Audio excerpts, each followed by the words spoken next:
Et dans À la Une aujourd'hui, un duo de directeurs de création, puisque j'ai le plaisir de recevoir Benjamin Marchal et Faustin Claverie. Bonjour à tous les deux. Bonjour. Vous êtes co-directeur de création chez TBW à Paris et on parle avec vous des défis de la création qui sont assez nombreux. On n'aura peut-être pas le temps de parler de tout, mais d'abord, moi, je voudrais savoir comment est-ce que chacun d'entre vous définit le métier de créatif aujourd'hui. Faustin, c'est quoi être créatif aujourd'hui en 2024 ? Ça a beaucoup changé. La base reste la même. On parle de créatif publicitaire, évidemment, c'est assez précis. Quand on a commencé ce métier, nous, voilà, on faisait des films, des prints, des radios. On ne se posait pas de questions sur les formats, finalement. On avait des expertises, on devait être excellent dans 3-4 domaines particuliers. On avait été formés pour ça. C'est vrai qu'aujourd'hui, ça change tout le temps, ça évolue, on doit s'adapter, on doit être flexible. On a des nouveaux médias, des nouvelles technologies qui font créatif. Ça s'exprime de manière vraiment différente. La base reste la même, il faut quand même des idées, il faut quand même un concept. Mais il faut savoir évoluer, il faut savoir épouser la modernité et pouvoir dénicher la créativité un petit peu dans tous les recoins. Il y a 1 milliard de vidéos qui sont visionnées par jour dans le monde, donc c'est devenu fou. La créativité aujourd'hui, c'est créer de l'émergence à travers une valeur émotionnelle. Je pense que ça revient finalement à l'impact, le buzz, tous ces mots qui sont utilisés. Le fond de casserole reste le même, c'est-à-dire qu'est-ce qu'on va créer de différenciant dans un moment qui est cacophonique, puisqu'il y a trop de vidéos qui sont constamment uploadées, visionnées. Donc la créativité permet ça, et je pense que dans ce sens-là, le métier n'a pas changé, puisque c'est la création, finalement, l'impact et la création de quelque chose de différenciant par rapport à une marque, et par rapport à un marché, et par rapport à la consommation, et par rapport au comportement de la société, qui permet cela. Donc dans ce sens-là, dans le fond, on n'a pas changé notre manière de voir les choses. On doit l'amplifier, on doit prendre et embrasser les codes d'aujourd'hui. Donc effectivement, dans le digital, par exemple, on doit être impactant tout de suite dans les 4 premières secondes, ce qui nécessite de repenser par moment le storytelling de nos idées. Mais dans le fond, ça reste la même chose. Le fait d'être à deux, de faire appel en gros à l'intelligence collective, si je peux dire ça comme ça, c'est une force pour émerger dans un marché qui est effectivement submergé par des milliards de vidéos où chacun finalement peut être créateur de contenu. Oui, moi je pense le duo. Ouais. Du duo, tout à fait. Le duo, de toute façon, c'est soit ultra constructif, soit ultra destructeur. Il n'y a pas d'entre-deux. Ça ne fonctionne que comme ça.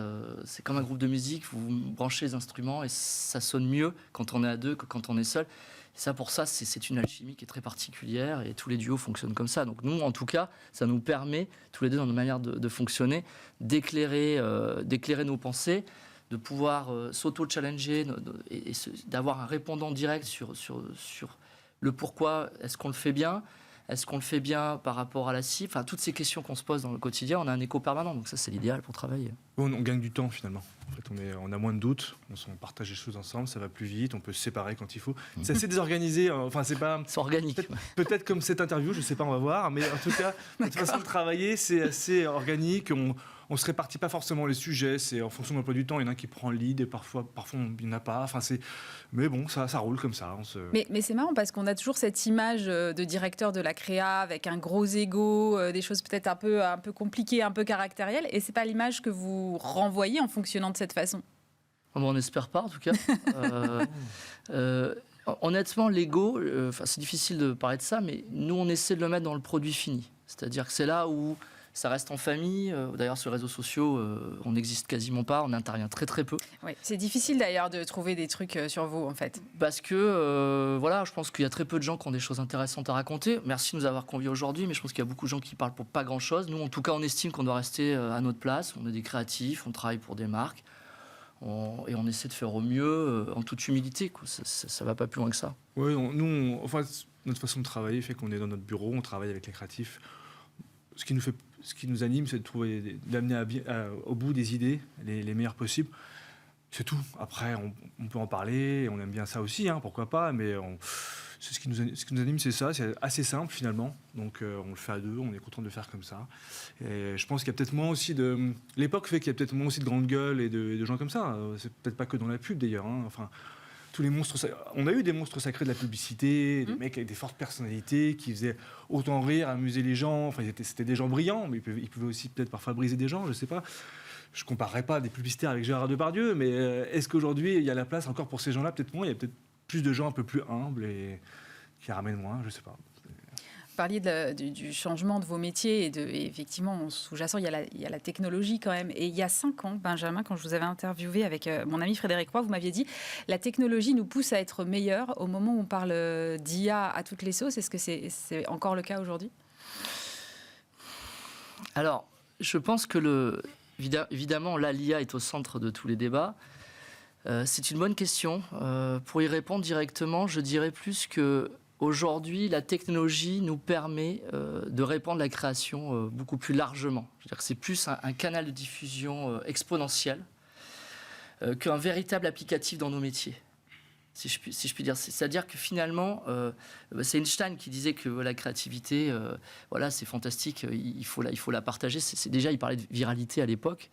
Et c'est vrai que la technologie nous permet ça aujourd'hui véritablement. C'est là où j'y vois du positif, si vous pourrez répondre à la partie positive. Sur la partie des IA, c'est un grand débat qui est complexe. Si on veut rentrer un peu techniquement dans les IA et sur la création, c'est qu'à la fois, c'est un outil qui nous permet de pouvoir matérialiser ce que l'on a en tête, mais qui ferme le champ des possibles par moment derrière. C'est-à-dire ? Par exemple, vous fabriquez des images pour une idée, j'en sais rien, on va fabriquer un panda cow-boy, là. On a l'idée avec un panda Très cow-boy. bien. Au hasard. On va mettre nos prompts, on va fabriquer notre panda cow-boy, on va choisir notre type de cow-boy, les fringues, les lumières, etc. Ça va faire une image fantastique qui va être hypnotisante, complètement hypnotisante, qu'on va vendre aux clients.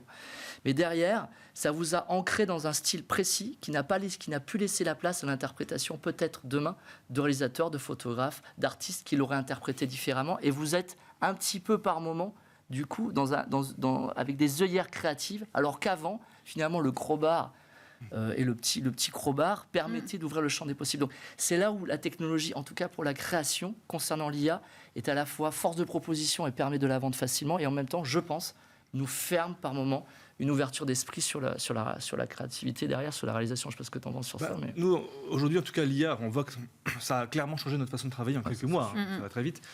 Après, aujourd'hui, ça ne sert qu'en phase de préparation, de recherche. On ne produit rien avec de l'IA. De toute façon, on n'a pas vraiment le droit. Tant mieux. Il y a des problèmes juridiques pour le moment, et puis ça ne nous intéresse pas trop. Pourvu que ça reste comme ça, je ne pense pas que ça reste comme ça, malheureusement, mais aujourd'hui, on préfère que ce soit une aide à la création et pour présenter du matériel à des clients ou travailler peut-être plus vite.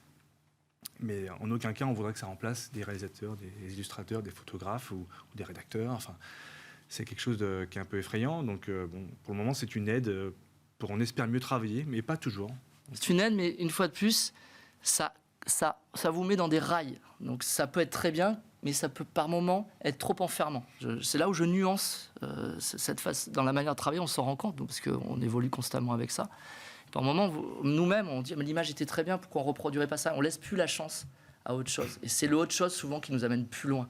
Parce que mine de rien, comme Netflix à l'époque a remis du 4K, du 8K, du 20K, a créé une image, un nouveau étalon de direction artistique au niveau de la cinématographie, les IA sont en train de le faire à leur manière et du coup tout va s'uniformiser finalement. Même si on peut dans les prompts donner une couleur différente, il y a quand même une patine, il y a quand même une patte aujourd'hui, on voit que c'est de l'IA, c'est évident, c'est pas de la photo, ça se voit tout de suite, on le repère, nous, tout de suite. Le créatif de demain, il devrait avoir un profil plus techno ou pas, Faustin ? C'est une question qu'on se pose souvent parce que quand on voit les palmarès, par exemple à Cannes, il y a de plus en plus d'idées techno. Et c'est toujours bluffant, c'est vrai que c'est nouveau, ça prend des prix.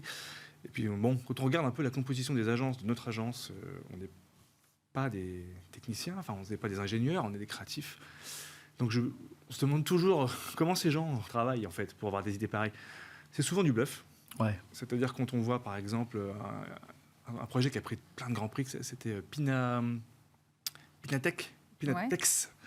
Et c'était ils ont prétendu qu'ils avaient inventé finalement, ils recyclaient des peaux d'ananas pour faire du cuir végétal.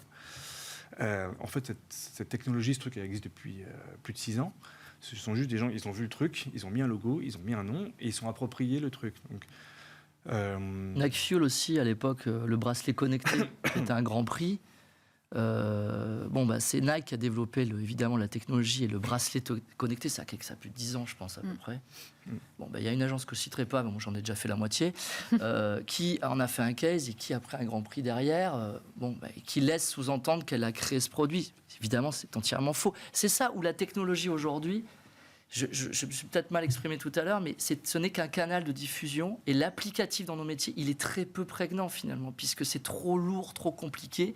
Et c'est par contre chez l'annonceur, chez les marques qui développent des nouveaux outils qui leur permettent de créer des nouveaux produits. C'est plutôt dans ce sens-là qu'on le vit. Nous, au quotidien, on n'est pas impacté par ça. En fait, je pense que les projets un peu techno qu'on voit, souvent, ce sont l'agence fait le case, présente l'idée. Et après, il y a l'ambiguïté quand on l'inscrit dans les festivals pour dire d'où vient l'idée. On ne sait pas finalement, puis peut-être qu'on s'en fout. C'est une idée d'un client. Mais je vois, quand on a fait la poubelle connectée il y a 6 ans, pour la SNCF, il y a un problème. Oui. Personne jette ses papiers à la poubelle en France. On est latin, on est un pays un peu sale. C'est comme ça, c'est culturel. On a plein de qualités, mais ça, c'est pas une qualité. Donc, on a créé une poubelle connectée qui vient au consommateur, pour que le déchet vienne à lui. C'est basique. On a mis 2 ans et demi pour créer une poubelle et demie qui marchait à moitié, pas bien. Il a fallu des mois de tests, etc. C'est extrêmement complexe quand on met de la technologie dans la création, et on a un métier de temps court. Et dans une société qui est encore plus dans le temps très court, qui est le temps réel. Ouais. Donc je pense qu'on en parle beaucoup, mais aujourd'hui dans le quotidien, c'est très compliqué à faire. Il y a très peu d'agences qui le font véritablement. C'est une démarche à long terme, quoi. Voilà. Donc c'est une vision à long terme. Ça arrive, ça existe, il y en a, je pense, mais c'est vraiment pas notre quotidien. C'est long, c'est rare. Il y a quand même des récits qui ont changé, je trouve, dans la création. On parle de moins en moins de produits, on parle de plus en plus de valeurs. Vous-même, vous avez signé une campagne pour Air France où on voit la Tour Eiffel, une très jolie robe rouge, mais pas d'avion.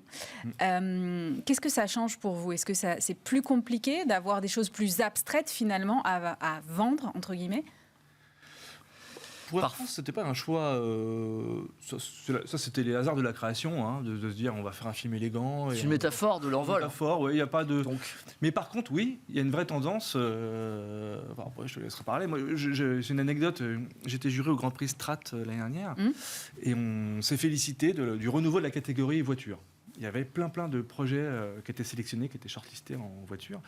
Et en fait, quand on regarde bien le palmarès, il n'y a quasiment aucune pub de bagnole. C'est un truc pour une voiture fabriquée en collaboration avec les pompiers, pour la sécurité, c'est des bornes électriques installées qu'on partage, c'est même des campagnes de marque employeur, mais il n'y avait pas une pub comme celle qu'on voit vraiment à la télé tous les jours avec des voitures. Donc, je pense que la demande des clients, c'est toujours la même, ils veulent vendre des burgers, des voitures, mais par contre, il y a des sujets de plus en plus sociétaux qui arrivent, et c'est plus vrai dans les festivals que dans qu'à la télé pour le moment. Parce que ça, c'est un travers. C'est une tendance qui se... c'est vrai que quand on regarde Cannes, on voit le palmarès, on se dit, OK, c'est encore telle cause qui gagne, et il y a moins de pubs produits quand même. Ça, c'est exactement... Ça, c'est un énorme problème. C'est-à-dire que les publicitaires n'assument plus leur métier. Donc, ils se sont inventés une espèce de chevalier blanc de la consommation et vont vouloir changer les comportements. Parce qu'on leur a tapé dessus aussi. Oui, mais je pense aussi que certainement tous les jours, parce que pour tous les débats qu'on connaît sur la consommation, mais à un moment donné, vous savez quoi, nous on se lève le matin, on est très bien dans nos bottes, on assume complètement ce qu'on fait, on pense que les gens ils ont leur libre arbitre et qu'ils peuvent décider ou pas de consommer. Il y a beaucoup de gens qui sont quand même ambigus et qui du coup empruntent un chemin qui est qu'un faux chemin. On doit vendre des produits à des gens, on doit les intéresser, on doit créer de la valeur et un point de vue sur les marques. Ça s'arrête là. Si par moment, il faut aller chercher une valeur forte, parce que demain, on doit travailler sur Patagonia, ils ne font pas de pub, ils n'en ont pas besoin, ils ont bien raison, ils sont 100% écolo, mais c'est ce qu'on aurait fait. On aurait pris cette valeur-là, on l'aurait travaillé par le haut, sans parler des produits, c'est évident, mais toutes les marques n'ont pas des valeurs fortes à défendre. Ça serait, quand on voit où c'est fabriqué par moment, je ne vais pas rentrer dans tous ces débats-là, c'est très complexe. Donc je pense que tout ça, c'est en train de tuer notre métier et la partie créative de notre métier, parce qu'on n'assume plus qu'il faut vendre un hamburger, on n'assume plus qu'il faut vendre une voiture, une paire de chaussures et que sais-je. Il faut revenir au basique et parfois aller chercher la valeur haute, mais arrêtons de toujours vouloir pousser. Et nous-mêmes, on participe à ça, parce que si vous voulez gagner, vous êtes obligé... Non, mais c'est le brief du client aussi, peut-être, je sais pas. Mais pas tant que ça. Pas tant que ça. Pas tant que ça, c'est ça le problème. Il y a une espèce de mascarade sur ces festivals. Il y a peut-être quelques clients qui sont intéressés par ça, qui poussent dans cette direction, mais souvent, les clients n'ont pas tellement changé. Enfin, ils ont changé, mais ils ne poussent pas forcément là-dedans. C'est vraiment une volonté quand même des publicitaires de se dire... une façon de gagner des prix aujourd'hui, c'est un peu de sauver le monde ou de faire croire qu'on le fait. Et on est les premiers à participer aussi. Et Par moment, oui. on dit que c'est con. Ouais, je le dis trop souvent, mais il faudrait Ça qu'on arrête. mérite d'être honnête. Vous parliez tout à l'heure, Faustin, de la multiplication des canaux. C'est vrai, quand vous avez commencé le métier, il y avait moins de canaux de diffusion. Comment on fait aujourd'hui pour être pertinent sur tous les canaux? On ne peut pas raconter la même chose. Je pense à votre film Aldi avec Cendrillon, qui fait, je ne sais pas, 2 minutes 14 ou quelque chose comme ça. Comment on raconte la même chose sur un TikTok, un Thread, un Twitter, un YouTube Shorts? C'est pas possible. Ce qui était intéressant, c'est marrant avec cet exemple-là, c'est que justement, on l'a fait, mais pas du tout en utilisant le film. On avait gardé les deux personnages et en fait, on a recréé leur histoire en utilisant tous ces réseaux sociaux. Donc, par exemple, on pouvait retrouver la fameuse chaussure de Cendrillon. Elle était en vente sur Le Bon Coin ou sur Vinted, je ne sais plus. Ils pouvaient les deux se rencontrer sur Tinder. Enfin, on a recréé un peu leur histoire à travers les moyens de communication, de rencontres, de vente d'aujourd'hui, à travers les réseaux sociaux. Donc là, pour le coup, on a fait l'exercice un peu de manière idéale, si je puis dire. Mais, Parce que de toute façon, ça, c'est l'ancien modèle. L'ancien modèle, c'était de prendre la télé et de faire un cut down et de mettre ça un peu partout. Et en fait, vous étalez, vous faites ce qu'on appelle un effet papier peint. Donc ça ennuie tout le monde. Ça n'est pas dans l'usage, ça n'est pas dans la mode de consommation, c'est complètement à côté. Donc évidemment, aujourd'hui, c'est l'idée globale, ce qu'on appelle la fameuse, que tout est en anglais chez nous, c'est insupportable, c'est comme ça, la fameuse big idea. Et donc quand vous avez une grosse idée, une grande idée, naturellement, vous trouvez des formes différentes dans la même idée pour l'exploiter en fonction des usages. Et c'est là où on fait bien notre métier aujourd'hui, sinon on n'est plus dans l'époque. Oui, l'idéal, c'était toujours le plus créatif possible dans chaque média possible. Mais voilà, après, en fonction de l'usage. Après, parfois, c'est la pub qui est le mieux, la télé qui est mieux, et puis parfois, c'est moins bien sur un réseau social, mais ça dépend. Parfois, tout est possible. Hein. Vos métiers et ces créations sur tous ces supports, est-ce qu'ils sont aujourd'hui suffisamment valorisés? J'ai vu que dans les chantiers de la ACC, il y avait redonné de la création de valeur et de la valeur de création. Aujourd'hui, ce n'est pas suffisamment reconnu, ce travail-là? Je pense que ça l'est pas assez. Je pense que ça, c'est pour avoir été au club des directeurs artistiques pendant plus de 9 ans, vice-président il y a encore 1 an et demi. Ça, c'est exactement le combat du club des directeurs artistiques, c'est de valoriser la filière globale artistique et tous les métiers liés aux arts appliqués, si je puis dire, mais dans une démarche commerciale. Donc, un motion designer, c'est un talent, il anime. Alors, on voit, il y a des animations derrière avec Marc Estrat, etc. Voilà, il y a du travail typographique, etc. Ça, c'est un talent, c'est pas assez valorisé dans nos métiers aujourd'hui, même chez les clients. Il y en a plein de métiers comme ça. Et ça, c'est hyper important. Je pense qu'il y a plein de formes aujourd'hui qu'il faut remettre devant et valoriser. Et c'est vrai que nous, on a un challenge.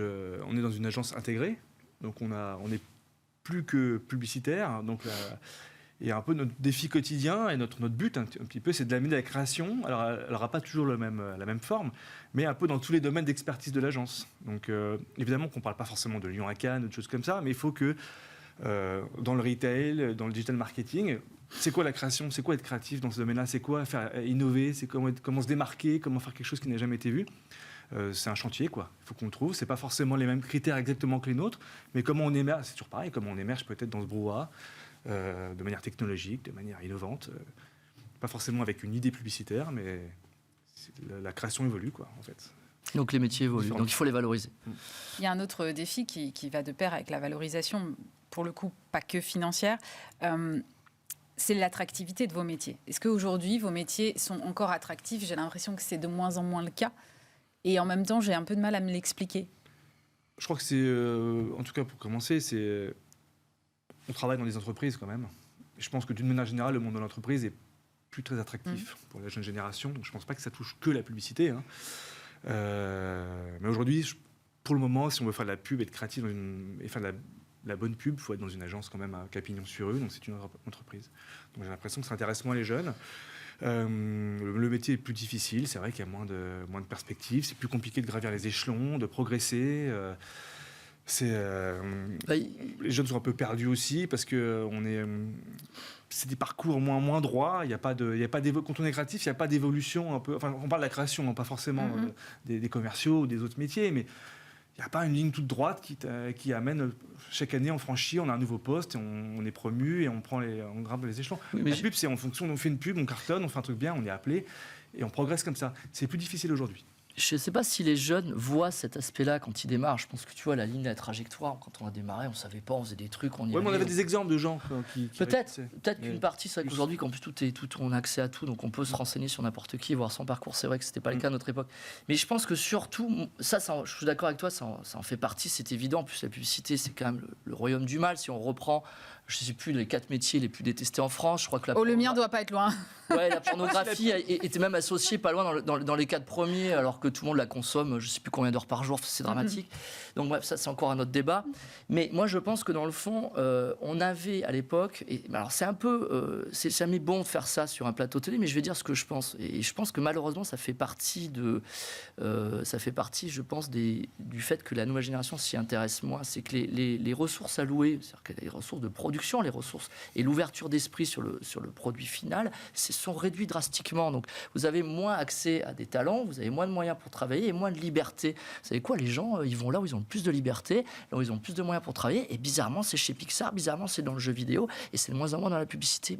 Remarquez tous les jours que quand on allume notre télé, on est quand même dans un tunnel. Excusez-moi, il n'y a pas d'autre mot, de merde. C'est-à-dire que c'est rempli de trucs très mauvais qui n'intéressent personne parce que c'est devenu de plus en plus contraint pour plein de façons au niveau de la législation, mais aussi par une étroitesse, si je puis dire, de l'ouverture d'esprit sur le produit final et des moyens loués qui sont moins importants. Et je pense que ça, malheureusement, et si on ne peut rien y faire, ça contribue au fait que les jeunes vont se reporter sur des métiers plus artistiques où ils ont plus de place, plus de liberté. J'en suis convaincu. Oui, puis c'est un peu un sacerdoce. Quand on commence dans la pub, on commence mal payé, à faire des horaires impossibles. Et c'est vrai que... Pourquoi faire ça si on a moins de perspectives ? Possible.